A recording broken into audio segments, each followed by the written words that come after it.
Hi friends, this is Srinivas from Indo Qatar projects private limited Hyderabad. ప్రస్తుతం TGB pass గురించి చాలా చర్చ నడుస్తోంది.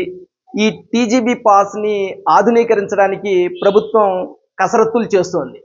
టీజీబీ పాస్లో ఆర్టిఫిషియల్ ఇంటెలిజెన్స్ని జోడించింది. దీనికి సంబంధించి తెలంగాణ 1 year సెలబ్రేషన్ సందర్భంగా పురపాలక అధికారులు మన సీఎం రేవంత్ రెడ్డి గారికి వీటిల్లో ఏ విధంగా ఉంటుంది, ఏ విధంగా అప్డేషన్స్ అయినాయి, వీటన్నిటిని కూడా వివరించడం జరిగింది. ఇప్పుడు ప్రజెంట్ ఏదైతే టీజీబీ పాస్ రన్నింగ్లో ఉందో అది బిల్డ్ నౌగా మారబోతోంది. టీజీబీ పాస్లో ఏంటంటే మనకి ఈ రోజు వరకు కూడా భవనాలు, లేఅవుట్లు, హైరైజ్ అపార్ట్మెంట్స్ వీటన్నిటికీ ఏదైనా సరే వీటన్నిటికీ సంబంధించిన అప్రూవల్స్ చాలా స్పీడ్గా కావడానికి గవర్నమెంట్ ప్రాసెస్ చేస్తోంది. దానిలో భాగంగానే టీజీబీ పాస్ని బిల్డ్ నౌగా మారుస్తోంది. దానిలో చాలా సనాతనమైన పద్ధతుల్ని ఇంప్లిమెంట్ చేయడానికి అధునాతనమైనటువంటి పద్ధతుల్ని ఇంప్లిమెంట్ చేయడానికి ప్రయత్నిస్తోంది. దానికి ఆర్టిఫిషియల్ ఇంటెలిజెన్స్ని జోడించింది. దీనికి సంబంధించినటువంటి కొన్ని వివరాలను నేను మీకు ఇవ్వదలుచుకున్నాను. దాని సారాంశాన్ని మీకు క్లియర్గా ఎక్స్ప్లెయిన్ చేస్తాను.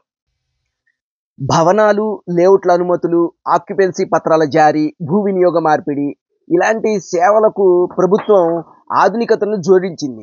ఈ తరహా సేవలను సింగిల్ విండో విధానంలో అమలు చేస్తున్న టీజీబీ పాస్ను ప్రజెంట్ బిల్డ్ నౌగా మార్చి ఒకే రాష్ట్రం ఒకే విధానం పేరుతో ప్రజలకు అందుబాటులోకి తీసుకురానుంది. ప్రజల్లో విశ్వాసాన్ని పెంచేలా ఈ విధానంలో మార్పులకు శ్రీకారం చుట్టింది. ప్రజెంట్ మనం ఏదైనా లంచం కానీ అలాంటి ఆమ్యామ్యాలు కానీ ముట్ట చెప్తే కానీ అనుమతులు దొరకవనే పరిస్థితి నుంచి ఆన్లైన్లో అంతా పారదర్శకంగా అవినీతి రహితంగా వ్యవస్థను పరిచయం చేయనుంది. లేఅవుట్, భవనాల డ్రాయింగ్ పరిశీలనకు వారం సమయం పట్టేది. ప్రజెంట్ ఎగ్జిస్టింగ్ సిస్టమ్ ప్రకారం ఏదైనా పర్మిషన్ రావాలంటే మనకి 1 week టైం పడుతుంది. ఇకపై ఈ ప్రక్రియను మినిట్స్లో అంటే నిమిషాల్లో పూర్తి చేసేలా చర్యలు తీసుకోవడానికి గవర్నమెంట్ ప్రయత్నిస్తోంది. దరఖాస్తుదారుల సందేహాల నివృత్తికి, సమస్యలను తక్షణం పరిష్కరించడానికి, దరఖాస్తుల్లో లోపాలుంటే వాటిని ఎత్తి చూపుతూ సంబంధిత జీవోను వాటిల్లోని నిబంధనలను దరఖాస్తుదారులకు అర్థమయ్యేలా ఆర్టిఫిషియల్ ఇంటెలిజెన్స్ ద్వారా ఆధారిత సేవలను అందుబాటులోకి తీసుకురాను. డిజైన్లకు అనుగుణంగా నిర్మాణాలు ఉన్నాయా లేదా అంటే మనం ఏదైతే డిజైన్లు వీళ్ళు సబ్మిట్ చేస్తారో అప్రూవల్స్కి వాటికి కరెక్ట్గా ఉన్నాయా లేదా అనే విషయాన్ని ఆగ్మెంటెడ్ రియాలిటీ AR అంటారనమాట. ఆ విధానం ద్వారా ఉపయోగించనుంది. ఇలా మార్పులు చేసిన బిల్డ్ నౌ వివరాలను ప్రజాపాలన విజయోత్సవాల సందర్భంగా ముఖ్యమంత్రికి మన ఈ పురపాలక అధికారులు ఎక్స్ప్లెయిన్ చేయడం జరిగింది. దానిలో ఎట్లా ఉంటుంది, ఏ విధంగా ఉంటుంది, ఈ సిస్టమ్ తీసుకొస్తే ఈ ప్రజలకు ఏ విధంగా ఉపయోగపడుతుంది, బిల్డర్లు వాళ్ళందరూ స్పీడ్గా తమ అప్రూవల్స్ ఎలా పొందుతారు, అలాంటి విషయాలన్నింటినీ కూడా మన సీఎం గారికి వీళ్ళు ఈ అఫీషియల్స్ ఇన్ఫర్మేషన్ ఇవ్వడం జరిగింది. డ్రాయింగ్ పరిశీలన వేగవంతం చేయడం వలన అనుమతుల ప్రక్రియ 5 minutes పూర్తి కానుందని చెప్పేసి ఈ అఫీషియల్స్ చెప్పడం జరుగుతోంది. ప్రస్తుతం ఇతర రాష్ట్రాల్లో ఈ ప్రక్రియను 2 రోజుల నుంచి 30 రోజుల సమయం తీసుకుంటున్నారు. 40 అంతకంటే ఎక్కువ అంతస్తులున్న భవనాల డ్రాయింగ్ పరిశీలనకు 20 to 30 days కంపల్సరీ అయిపోయింది. అయితే ఈ బిల్డ్ నౌ విధానంలో ఈ ప్రక్రియలన్నీ 3 నిమిషాల్లో పూర్తయ్యే అనుమతులు వస్తాయి. అంటే 150 కంటే ఎక్కువ విల్లాలు నిర్మించే లేఅవుట్లకు సంబంధించిన అనుమతులకు 10 to 15 days పడుతుంటే ఈ న్యూ ప్రొసీజర్లో 5 minutes కంప్లీట్ అయిపోతుంది. ఇక ఓపెన్ ప్లాట్స్ లేఅవుట్ అనుమతి విషయం నిమిషంలో కంప్లీట్ అయిపోతుంది. ఇక ఆక్యుపెన్సీ జారీ ఇప్పటి వరకు 15 days టైం పడుతుంటే ఈ న్యూ ప్రొసీజర్లో 10 daysకి అయిపోయేటట్లుగా వీళ్ళు కుదించినట్లుగా ఈ అఫీషియల్స్ చెప్తున్నారు. బిల్డ్ నౌలో భాగంగా రాష్ట్ర వ్యాప్తంగా AR విధానంలో కియోస్కులు అందుబాటులోకి రానున్నాయి. ఈ విధానంలో భవన నిర్మాణానికి ముందే ఆకృతి ఎలా ఉండబోతుందో చూసుకునేలా 3D విజువలైజేషన్ ఉంటుంది. అంటే ఇప్పుడు మనం ఒక బిల్డింగ్ ఈ విధంగా చేస్తామంటే దాన్ని ఇన్సర్ట్ చేస్తే ఆటోమేటిక్గా ఆర్టిఫిషియల్ ఇంటెలిజెన్స్ ద్వారా అది ఏ విధంగా ఉండబోతుందని ఒక 3D విజువల్ అనేది డిస్ప్లే అవుతుంది అనమాట. ఇంటరాక్టివ్ 3D మోడల్స్ ద్వారా కంప్యూటర్ లేదా హెడ్ సెట్లో డిజైన్ ప్రకారం భవన నిర్మాణం పూర్తయితే ఎలా ఉంటుందో చూసే వీలు కలుగుతుంది. రూల్స్ అసిస్టెంట్ సిస్టమ్ పేరుతో ఏ విధానంలో ప్లాట్ ఏరియా, భవనం హైట్, విడ్త్, సెట్ బ్యాక్స్ ఎలా ఉండాలనే అంశాలను తెలుసుకునేటట్టుగా వీళ్ళు దీనిలో చేంజెస్ చేయడం జరిగింది. ఇమీడియట్గా డేటా విశ్లేషణకు ఏని వీళ్ళందరూ ఉపయోగించడం జరుగుతుంది. GIS ఇంటిగ్రేషన్, సులభతరమైనటువంటి పేమెంట్ గేట్వే, అనుబంధ విభాగాలతో అనుసంధానం, డాక్యుమెంట్ మేనేజ్మెంట్ సిస్టమ్ అంటే డిఎంఎస్ అంటారనమాట, డాక్యుమెంట్ మేనేజ్మెంట్ సిస్టమ్ వంటి వ్యవస్థలను బిల్డ్ నౌలో ఇంట్రడ్యూస్ చేస్తున్నారు. బ్లాక్ చైన్ టెక్నాలజీ ద్వారా ఈ అప్లికెంట్ ఎవరైతే ఉంటాడో అతను ఎప్పటికప్పుడు తన అప్లికేషన్ పరిస్థితి ఏ విధంగా ఉంది అంటే, ఫర్ ఎగ్జాంపుల్ మనం మీకు ఒక కొరియర్ ఏదైనా పంపించామంటే ఆన్లైన్లో ట్రాకింగ్ ఏ విధంగా చేసుకుంటామో జస్ట్ లైక్ దట్ ఈ బ్లాక్ చైన్ టెక్నాలజీ ద్వారా ఈ అప్లికెంట్ దరఖాస్తుదారుడు ఎవరైతే ఉంటాడో ఎప్పటికప్పుడు దాని లేటెస్ట్ ఇన్ఫర్మేషన్ అంటే పురోగతిని తెలుసుకునేటటువంటి అవకాశం ఉంటుందన్నమాట.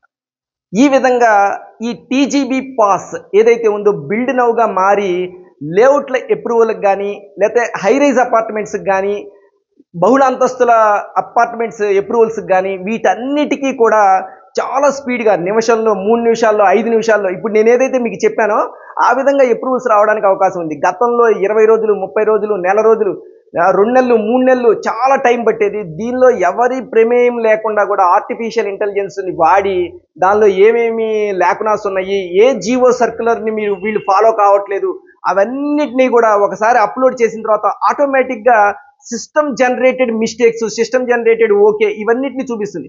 ఒకవేళ కంప్లీట్ షేప్లో ఈ టీజీబీ పాస్ బిల్డ్ నౌగా ఉన్నటువంటి దానిలో మనం అప్లోడ్ చేసినట్టయితే డాక్యుమెంట్లు ఆన్లైన్లో పర్ఫెక్ట్గా ఉంటే 5 నిమిషాలు 10 నిమిషాలు 1 డేలో కూడా మీకు అనుమతులు లభించడానికి అవకాశం ఉంది. ఏదైతే లేఅవుట్ మీరు సబ్మిట్ చేస్తారో ఆల్రెడీ నేను చెప్పాను, మళ్ళీ ఇంకొకసారి చెబుతున్నాను. ఏదైతే లేఅవుట్లు మీరు సబ్మిట్ చేస్తారో ఆ లేఅవుట్ ప్రకారము ఫర్ ఎగ్జాంపుల్ అపార్ట్మెంట్ అయితే ఆ లేఅవుట్ని బేస్ చేసుకొని అది ఏ విధంగా ఎలాంటి డైమెన్షన్స్ అంటే ఏంటి అనేది ఆర్టిఫిషియల్ ఇంటెలిజెన్స్ని యూజ్ చేసుకొని 3D విజువల్స్ని చూపిస్తుంది. ఆల్రెడీ నేను మళ్ళీ ఇంకొకసారి చెబుతున్నాను, ఇంతటి లేటెస్ట్ టెక్నాలజీ అదర్ స్టేట్లలో కొన్ని స్టేట్లలో వాడుతున్నారు, కానీ వాళ్ళు వాడిన లేటెస్ట్ టెక్నాలజీలో కూడా 20 రోజులు 30 రోజులు పడుతుంది. కానీ మనం వాళ్ళు ఏవైతే వాడితే ఎటువంటి ఇబ్బందులు ఎదురవుతున్నాయి వాటన్నిటిని దృష్టిలో పెట్టుకొని మిగతా స్టేట్లన్నింటినీ దృష్టిలో పెట్టుకొని మనం లేటెస్ట్గా ఈ బిల్డ్ నౌ విధానాన్ని టీజీబీ పాస్లో నుంచి బిల్డ్ నౌ విధానంగా మార్చి మనం త్వరగా అప్రూవల్స్ ఇచ్చి మన ఈ బిల్డర్లందరికీ కూడా రియల్ ఎస్టేట్ మార్కెట్కి ఊతం ఇస్తున్నట్టుగా చెప్తుంది గవర్నమెంట్. సో ఇదంతా కూడా అతి త్వరలో మన ముందుకు వచ్చేసి వాళ్ళు చెప్పడం ప్రకారం అయితే కనుక February 1 నుంచి ఇది ఇంప్లిమెంటేషన్ స్టార్ట్ అయిపోతుందని చెప్తున్నారు. ఈ టీజీబీపీ పాస్ సిస్టమ్ ఏదైతే ఉందో బిల్డ్ నౌగా మారి వచ్చిన తర్వాత చాలా స్పీడ్గా అప్రూవల్స్ వస్తే కనుక రియల్ ఎస్టేట్ మార్కెట్ హైదరాబాద్లో ఉన్నటువంటి రియల్ ఎస్టేట్ మార్కెట్ మిగతా స్టేట్లలో ఉన్న రియల్ ఎస్టేట్ మార్కెట్ కన్నా కూడా ఎన్నో రెట్లు పరిగెట్టడానికి అవకాశం ఉంది. ఫ్రెండ్స్ మరొక్కసారి నేను ఇంకొక విషయాన్ని కూడా మీకు స్పష్టంగా చెప్పదలుచుకున్నాను.